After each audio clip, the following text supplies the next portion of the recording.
Today is a fun video. I'm going to help you guys out with a little home selling tradition. It's how to sell a home with a St. Joseph statue. Now, I remember my mom doing this when I was a kid. So I'm going to give you what I remember, and I'm going to read a little bit about it at the same time, but what I remember about how to sell your home with a St. Joseph statue. And you can comment and you can tell us, because everyone, I've heard so many different people saying different things, and it's really cool to hear it. So this is what I remember, and it says here. This one says, before burying the statue, many sellers choose to wrap it in cloth or place it in a small plastic bag. It helps protect from dirt and moisture. I remember taking the statue and you turn it upside down so the feet face heaven, and you go about 12, I think it's 12 inches in. I read 12 feet. I'm like, I'm not taking 12 feet. 12 inches in the ground, right next to a for sale sign. That was the best way to do it.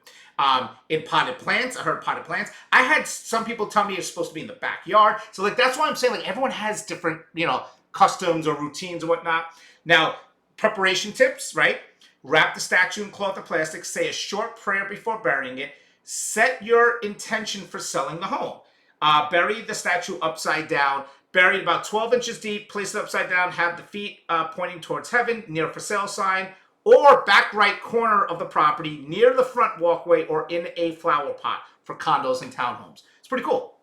So I would love to know what your traditions are. Does anyone have traditions within real estate? I personally am not like superstitious with real estate. I've never had to like do something before selling a home or had a ritual. The only thing I guess maybe for me ritual wise is like I try to get the homes on the market on a Wednesday.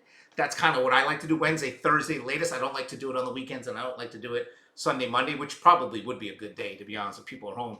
But that's just me. But this is cool. I'd like to hear your traditions. What's a good tradition for you when it came to real estate, or in the past when you did buy or sell a home?